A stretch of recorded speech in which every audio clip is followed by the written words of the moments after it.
It is a new year, and we're kicking off the new year with a video on signs that you are on the wrong track, followed by signs that you are on the right track. Our channel continues to grow. Thank you for being a subscriber, and if it's being of value to you, I thank you for spreading the message. How to take back control, how to be your best version, how to improve your quality of life as well as those around you. So what are some signs that you are on the wrong track? Number one, you say things that are deflective by nature, like my body is different.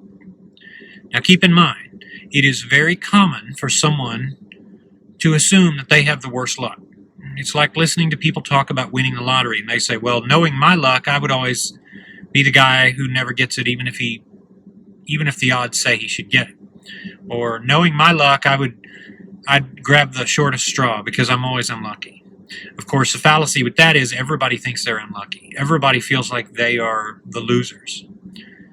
But if you go through life and you always deflect, and when you come across something that may help your thyroid or something that may help your diabetes, and you say, oh, that would never work. If you automatically do that, then you are committing this fallacy. You're saying, no, it's just never going to work, just forget about it. If you do that, that's as bad as our last point, which we're going to come to. Being too motivated, thinking everything is the answer. So avoid statements and look out for statements that you make that glorify my body is different thinking, extremist negative thinking. Now again, we're not being fluffy and positive and up in the air Pollyanna. We're not doing that. We're just saying you need to quit thinking you are the exception. Your body is not that different. Your mind is not that different. You are one of your kind. And regardless of whatever differences you have, you're not that different. So stop thinking that way.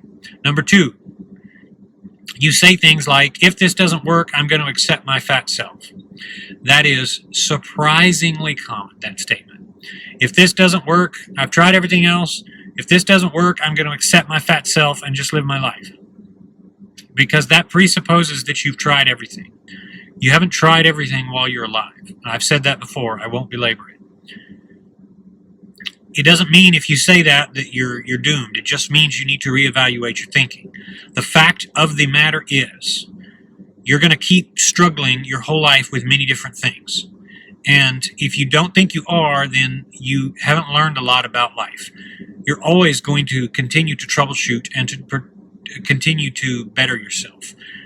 It will not be as though you are going to just come upon something that's easy and you're going to never have to think about weight again. I've explained in other videos why that's not true.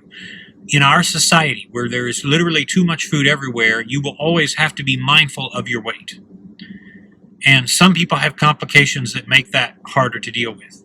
But you do not ever say things like, well, if this doesn't work, I will accept my fat self. That's a thing that everybody I have ever come across who has said that, they are defeatist by nature. And they won't succeed because they're always secretly looking for an easy way. They want something that's kind of a one-shot deal.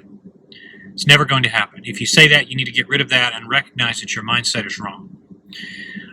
Number three, you need to stop expecting that your problem will be solved with one more measure, with one more little measure. This is where people say, well, now I'll succeed because I found out that I need this mineral, or I found out I need this medication.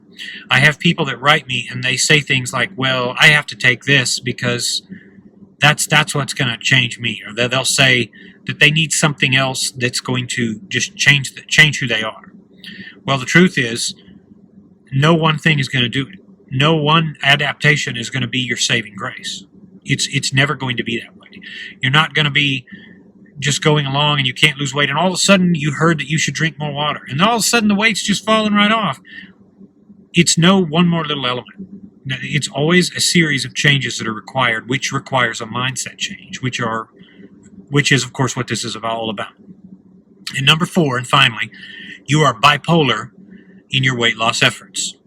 This means one of two things. One, you get really mad when people bring up weight loss success because you haven't had success.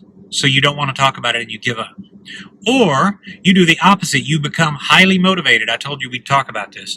You become so blindly highly motivated that you just jump headlong and you end up playing what I talked about in one of my first videos, the dieting game.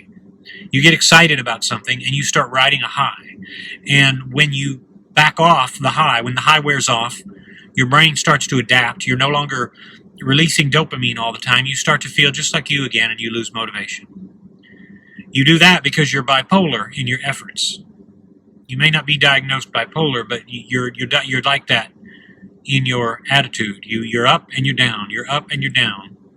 Remember what I've said. I am not impressed how fast you can take off from a finish line. You may be able to just whip me left and right in a race. But when we hit the 2-mile mark, if you don't have energy, then I'm going to pass you by.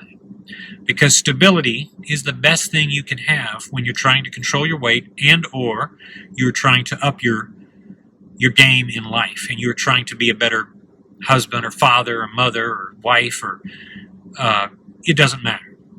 Better in your career, it doesn't matter.